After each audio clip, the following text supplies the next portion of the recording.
Hi everyone, welcome back to the channel. In today's video I'm going to show you how to replace a broken paddle shifter on a YD series Kia Cerato, also known as the Forte and K3 in international markets. This series ran from 2013 to early 2018 and we're sitting in a December 2017. The paddle shifters came on the pre-facelift SLI top spec model and the post-facelift Sport Plus top spec model, which is what we're sitting in today. Now, I don't know what I was thinking, but I tried to shift down by pressing the top edge of the paddle shifter, and with too much force it snapped. So it is not designed to move when you press the top edge, only from the bottom here.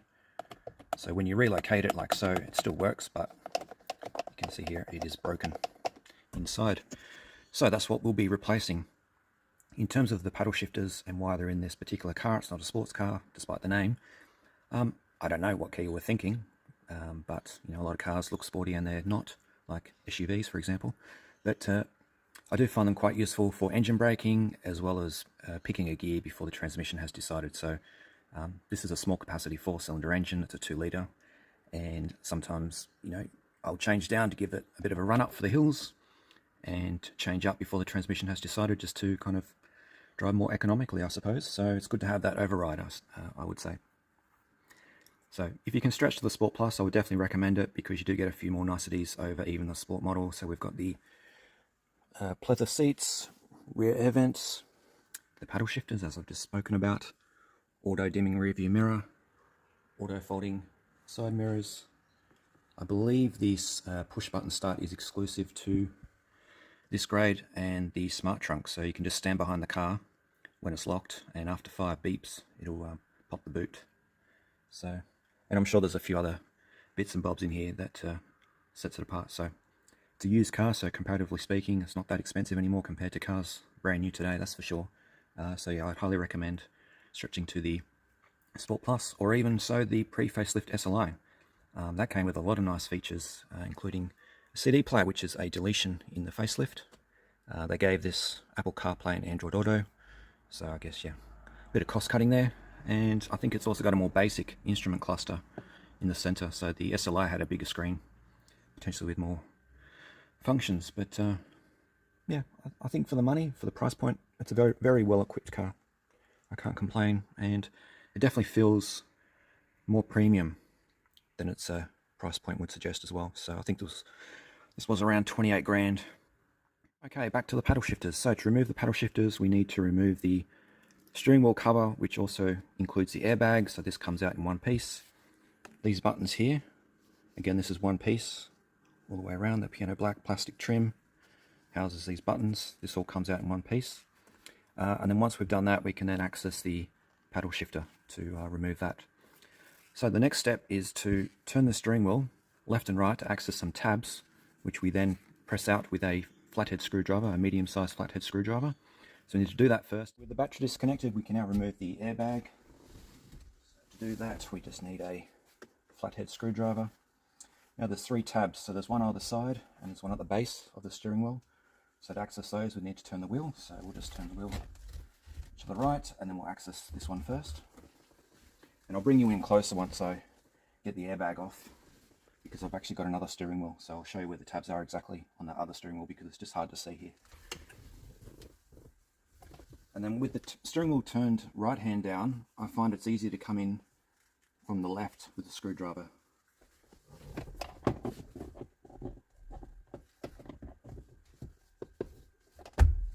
Okay, you can just hear a bit of a pop, and then the airbag just moves slightly. Do the other side now. Come in from the right hand side.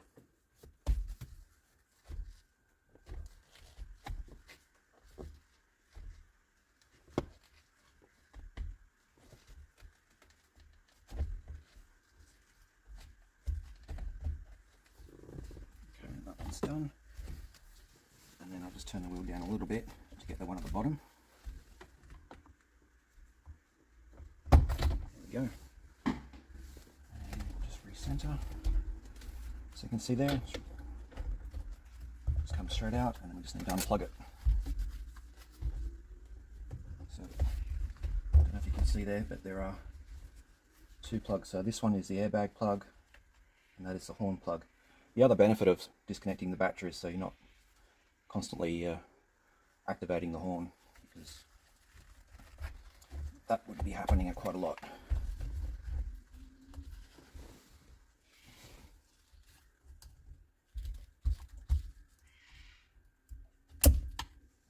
So there's a little orange clip here, you just need to lift that up with a screwdriver, and that comes away. And we're not done yet, the airbag is still held in by another clip.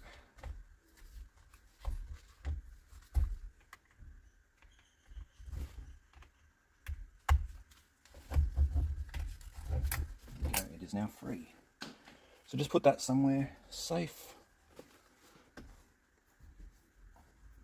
And now we have access to the buttons here. So with these buttons, there are 4 Phillips head screws accessed from the front.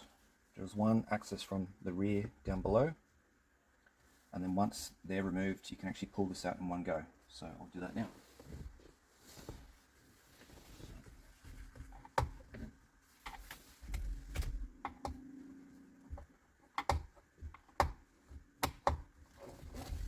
Just do not forget the one on the back, because if you try to pull this out with the one on the back still fixed in place, you will risk snapping this piece of trim. Okay. There's one just hidden above the cruise control. And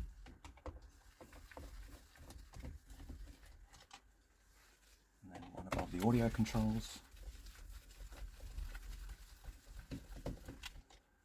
And then there's 2 here.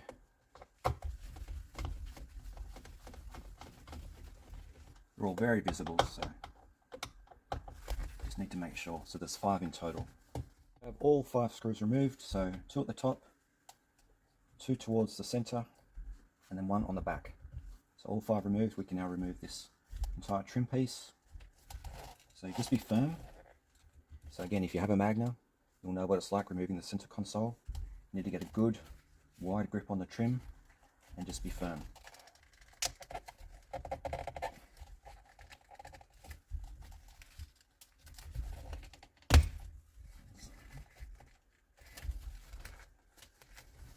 There we go. Now, remove that screwdriver.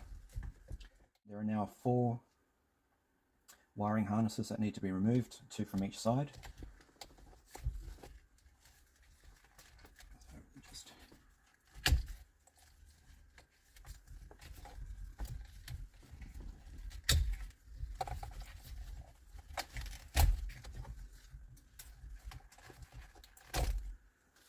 Okay, and that is now free. And here are the wiring harnesses. So very easy to remove. With the white ones, just press the tabs on either side. Well, sorry, that one's kind of black and white, but press the sides. And then with these smaller black ones, you just press from the top. They'll release. Okay, we have just about reached the paddle shifters, but not quite. So we now need to remove the steering wheel so that we can remove this trim piece at the back. So I'm just going to go grab the wheel brace and we'll remove the steering wheel. Wheel brace here, I'm using the largest diameter. I'm not sure what it is. Looks like maybe a 19mm. Let's see if we can crack this. There we go.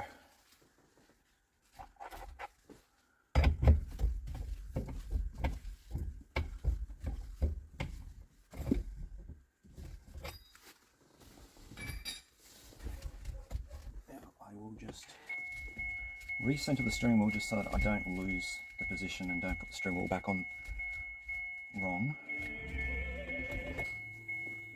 And I'm sorry about these dings. I'll try and get rid of them. I'm going to disconnect the battery actually.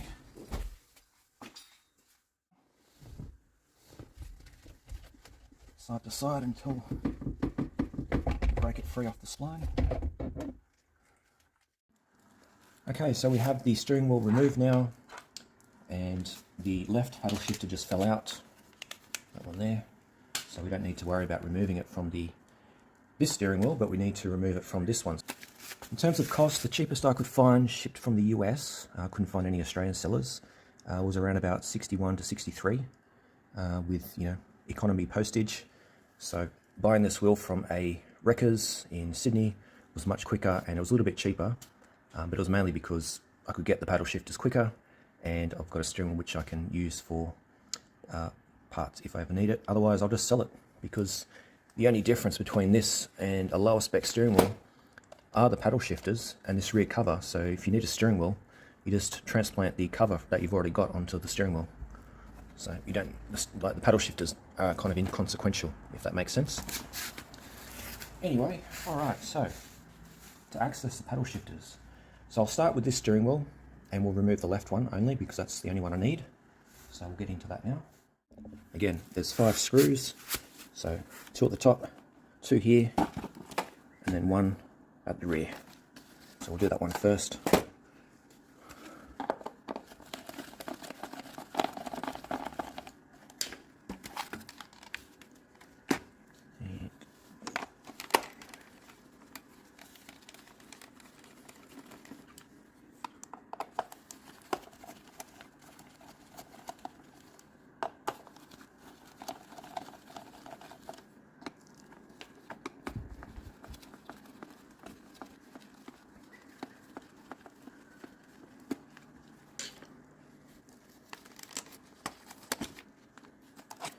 Remove the screws, and then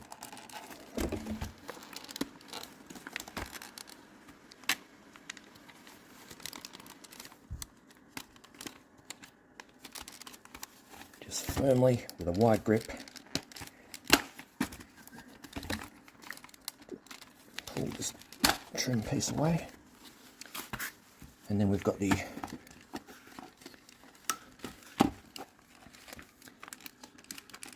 four harnesses.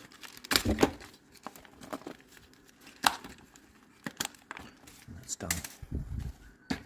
Okay, now we've got 2 additional screws here, so remove those.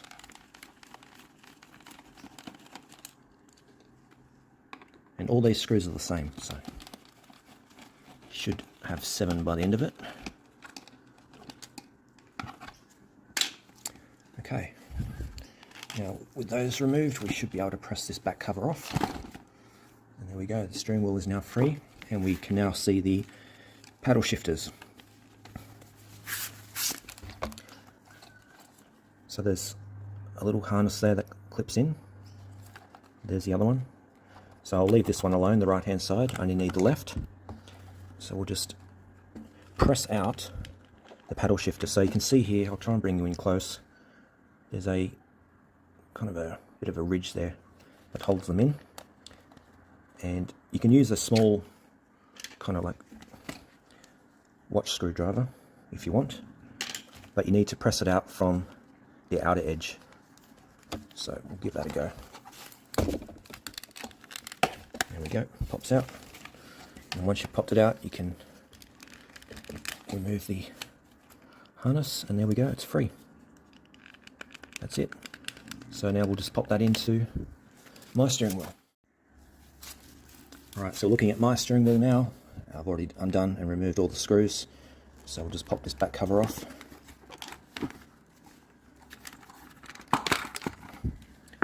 Make sure I don't get myself confused here with all these parts. And then we just need to plug the paddle shifter in.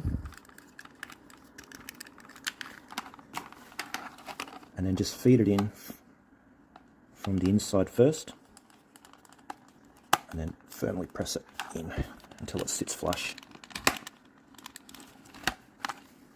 So you can see there, it's now flush, so it's all secure, ready to go. I'll just put the steering wheel back on and just make sure that we feed these harnesses through, nothing's catching.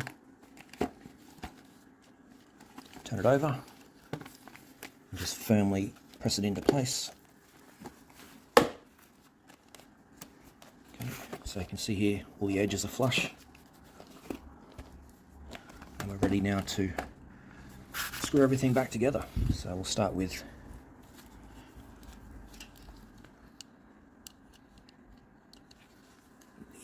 back cover screws.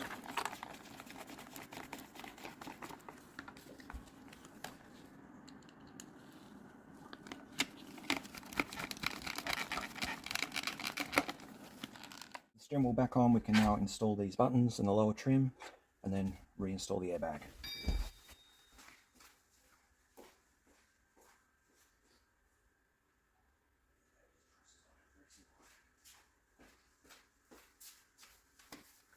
Okay.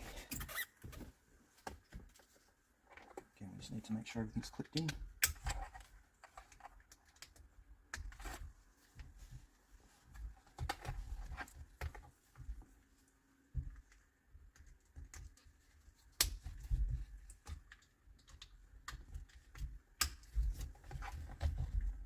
Just press that in.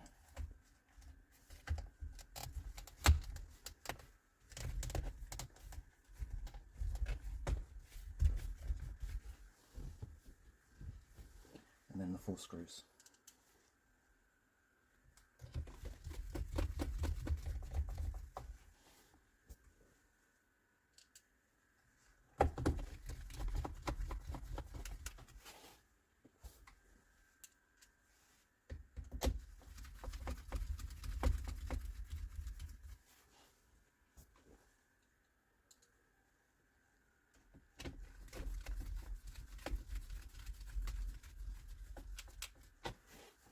And then lastly, the one on the back.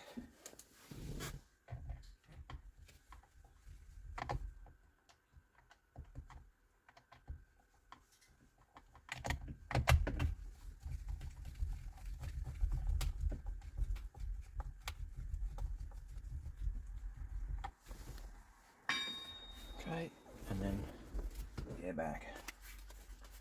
So I'll just clip the horn in first.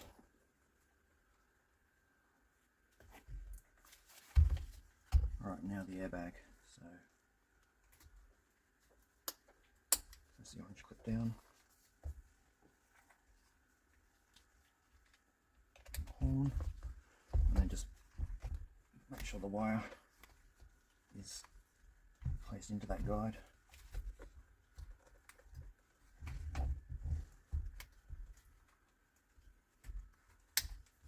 Like so, and then we should be able to just press this back on.